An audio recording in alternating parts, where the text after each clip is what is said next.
In today's video, I'm talking about some of my favourite and most used major pentatonic scale patterns.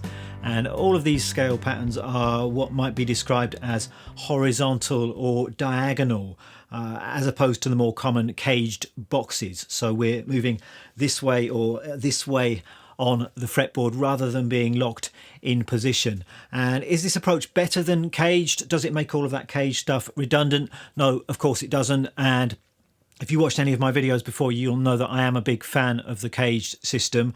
And as we shall see, the stuff that I'm about to show you can be related to the caged scale patterns if you want to. But really what this does is just gives you another perspective on the fretboard and some further options.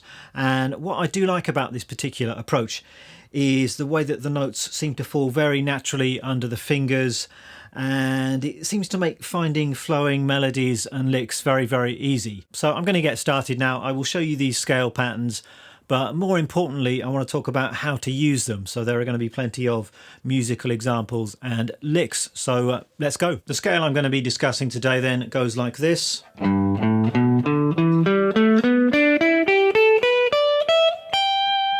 It's a major pentatonic scale. I'm going to be demonstrating this today in the key of G major. Let's just get that basic scale pattern under our fingers to start with. We're starting on the low E string, the 6th string, with our root note here. This is a G, and we've got 3 notes on this string. We've got frets 3, 5 and 7. Then we're over onto the next string. We've got frets 5 and 7, and then we're over onto the 4th string. That's 1 octave of our scale pentatonic. Obviously a 5-note scale. We've got G, A, B, D, E, and then we get to G again, and then we can continue in the next octave. And one of the nice things about laying your scales out like this is the logic and the symmetry of the actual scale pattern itself. So notice we've got 3 notes, then over onto the next string 2 notes. We can play exactly the same pattern, but starting from our G note an octave higher. So 5th fret on the 4th string, it's the same pattern. 3 notes over onto the next string and 2 notes. So G, A, B, D and E. And then we can do that pattern once again. The only thing you have to remember is that when we go over onto the B string, you have to accommodate the unusual way that the guitar is tuned. So we're actually going to start 1 fret higher. There's our G note, but it's the same pattern. Once you've found that root note, it's just 1, 2, 3, over onto the next string, 1, 2, and then for good measure I'm just going to throw in a high G here at the 15th fret on the top string. So that's our basic scale pattern. It's really that one pattern repeated 3 times. It's very, very easy to memorize and get under your fingers. So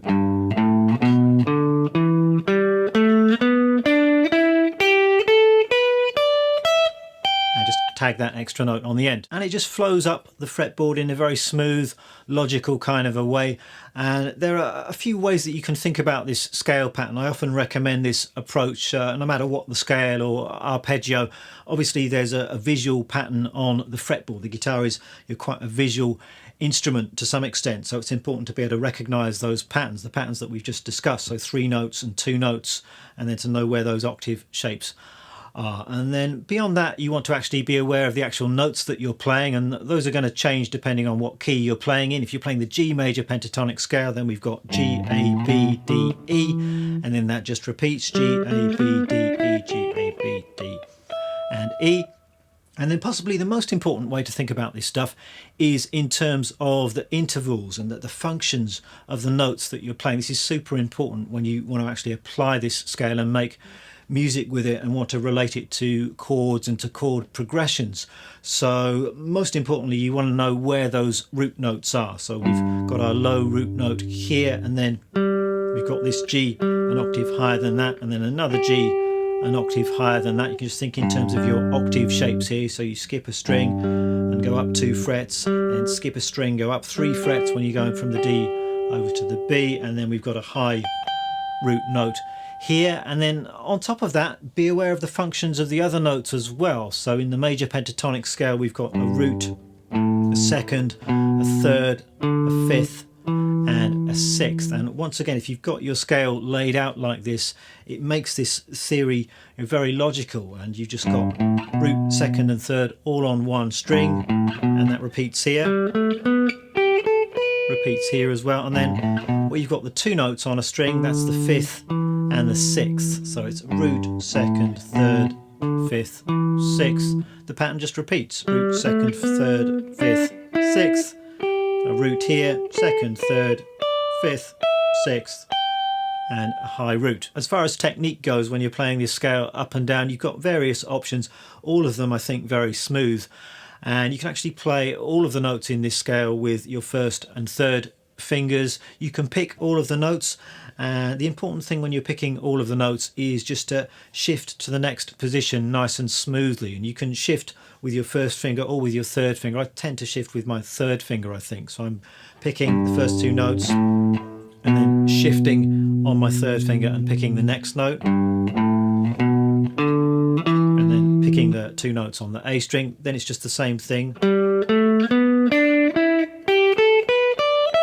and all of that works with alternate picking.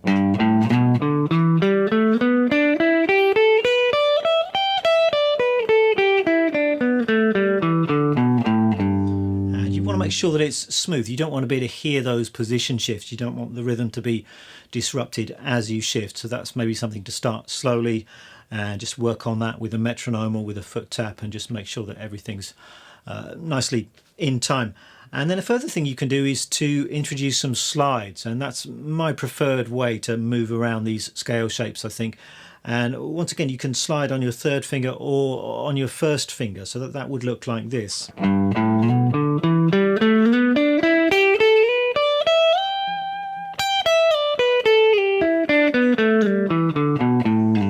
So there I was sliding on my third finger on the way up and on my first finger on the way down, but you can reverse that if you want to, and there are various different options. But it's lovely the way that this scale shape just flows really smoothly. The next thing you're going to want to do is start exploring the musical possibilities found within this scale pattern, and there are various things you can try. One obvious thing you could do would just be to introduce a little bit of rhythm. And quite often I'm asked the question, why does my soloing sound so boring and scaly? And often the simple answer is because you've not got any rhythm going on there, and you're just playing a constant stream of boring eighth notes. So you actually want to mix up your note values. You want long notes, short notes, eighth notes, 16th notes, triplets, and suddenly just playing a boring scale up and down can start to sound a bit more interesting. So that might sound a little bit like this. I'm just going to try and play the scale up and down, but introduce a little bit of rhythmic variety, some syncopation, some rests, and that kind of thing.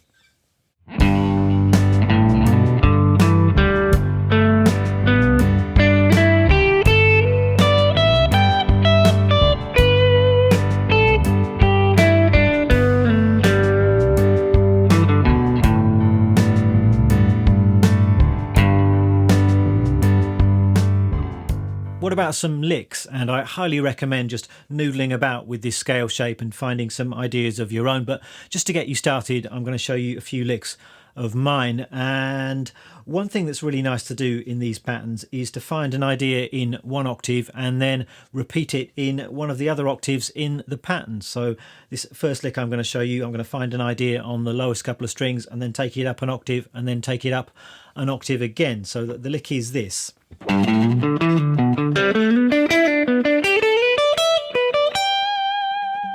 So it's starting with this idea. So just going up the scale, I'm going to slide over onto the next string, pull off, and then back down and up to this D note. That's really the basic cell, if you like, of this lick. And then I'm going to take it to the next octave. So starting on this G root note, exactly the same idea. And then taking it up again. And just with that one simple idea, suddenly we've got a quite nice lick.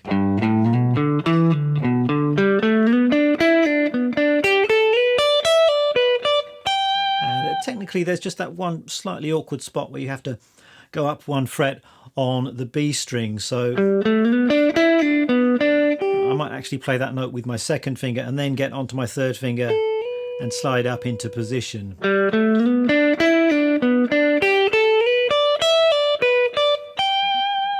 And of course you don't need to use the entire scale pattern in every lick, you can just use parts of it. So my next lick goes like this.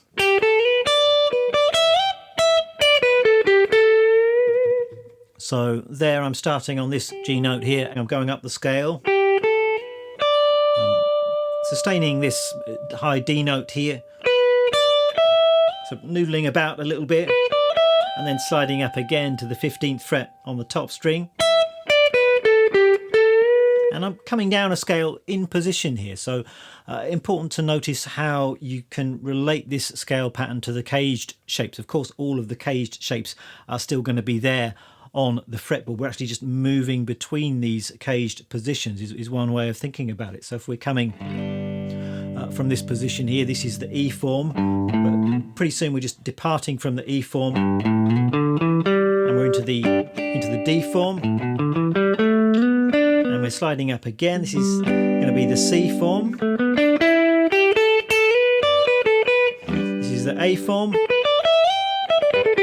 And then we're ending up in the G form. So this one diagonal pattern is actually taking us through all 5 of the scale shapes in terms of the caged system. And of course you're free to mix in some of that stuff if you want to. So just at the end of this lick here, I kind of departed from my diagonal scale shape and just played a bit more positionally. So I'm just playing around with this G form caged shape, and not all of the licks have to ascend up through the scale. We can come down too. So my next idea goes like this. So this one's starting on this B note at the 12th fret on the 2nd string. I'm actually bending that note up a semitone, and you can bend any of the notes in this scale. And what this does, the B is bending up to a C, so it's allowing me to access the 4th, which isn't a note that naturally occurs in the scale. So I'm getting that kind of sus4 sound, which is quite nice, that sort of country sound there. I'm kind of holding a D on top as well. And then just working my way down the scale to end on this root note. I want to look now at another one of these diagonal scale fingerings, this time starting with a root note on the 5th string. This is another really useful one to know. Let's do this in the key of C major and start here at the 3rd fret on the 5th string, and we're going to go like this. So it's exactly the same patterns involved, even though we're starting on the 5th string now. We've got C, D, E, G and A. So it's the 3 notes and then 2 notes, and then we're starting again an octave higher. We've got 3 notes and 2 notes. Again, it's the B string compensation thing here. So 3 notes going up 1 fret and 2 notes over onto the next string. We've got our root note, 3 notes, and then obviously we can't go over onto a higher string. So I'm just going to end this particular scale fingering here. And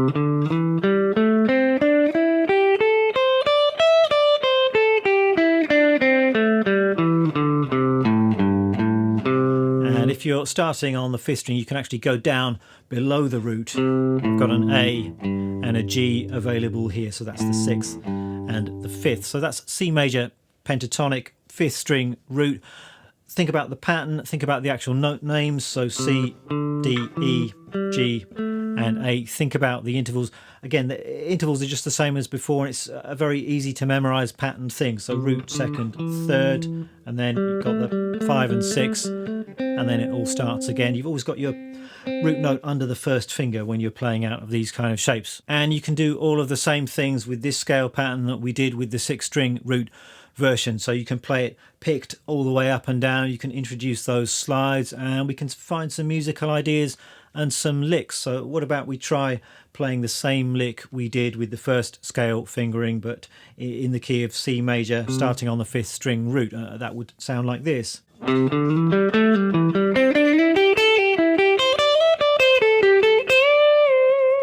So exactly the same idea. That's our lick. Take it up an octave. up an octave again. There we run out of room in the scale pattern, so I just finished off with some scale stuff in position. So, and you can again think about the caged shapes and how they relate to this extended scale fingering. So if I'm up in this position, I'm kind of in the D form in terms of the caged system, and I can just noodle about in that scale pattern.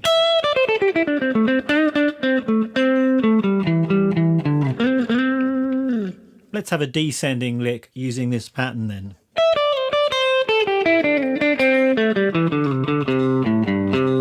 So simple idea, we've got a basic lick, taking it down an octave this time, and then taking it down an octave again, all the way to this low G, and then just ending on the root.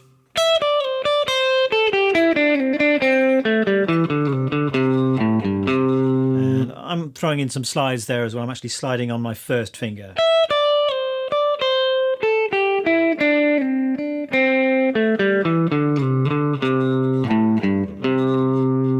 One further thing you could try would be to introduce some extra notes to these pentatonic scales, and that's something I like doing quite a lot. You can use the pentatonic scales as kind of a framework, but then around those shapes you can find other notes, other intervals, and a very common thing to do would be to introduce the flat third to the major pentatonic scale. This is sometimes referred to as the major blues scale, I think, and it gives you a nice country kind of a sound. So if I go back to the G major pentatonic, here we've got root, second and third. We can just introduce the flat third right in between the second and the third, so we get this. So it's now a 6-note scale.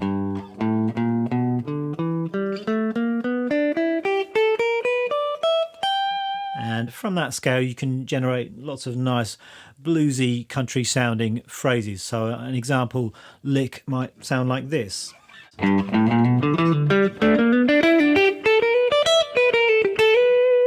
So the basic idea is this. So root note, got a hammer on in there, and a pull off, same idea, up an octave, up an octave again,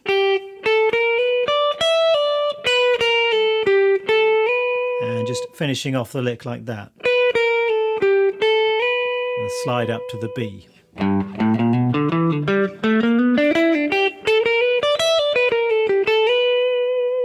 And you could apply the same idea to the C major pentatonic scale, and here's an example lick that will work over a C major chord.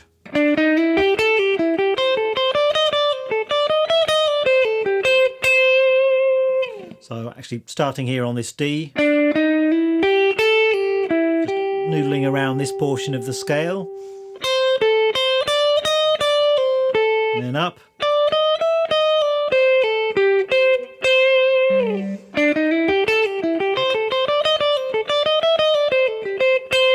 nice country flavoured idea. So we have the scale patterns, got some musical ideas and licks. I strongly recommend just noodling about, coming up with some more ideas of your own, and then really getting these scale shapes into your playing. And an obvious thing to do would be to play these scales against a backing track or against a loop. So what I was doing at the start of this video is a very simple chord progression, just a G and then going to a C. And one thing you can do with the major pentatonic scale is you can play the major pentatonic that relates to the chord. So I was playing G major pentatonic over the G chord, C major pentatonic over the C chord, and just trying to find some nice melodic ideas with these kind of scale shapes. I'm not really trying to do flashy stuff. It's more about, for me, just melodies and nice flowing kind of ideas.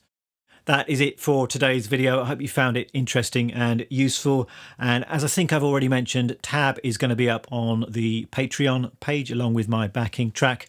And you can, of course, apply all of the stuff that I've been discussing today to the minor pentatonic scale as well. And that would really be a logical next step. So some of you might like to try doing that yourselves. It would be an obvious follow-up video for me to make, to do a minor pentatonic edition of this. So if you're interested, I can do that in the future. But thanks for watching this video, and I'll see you next week.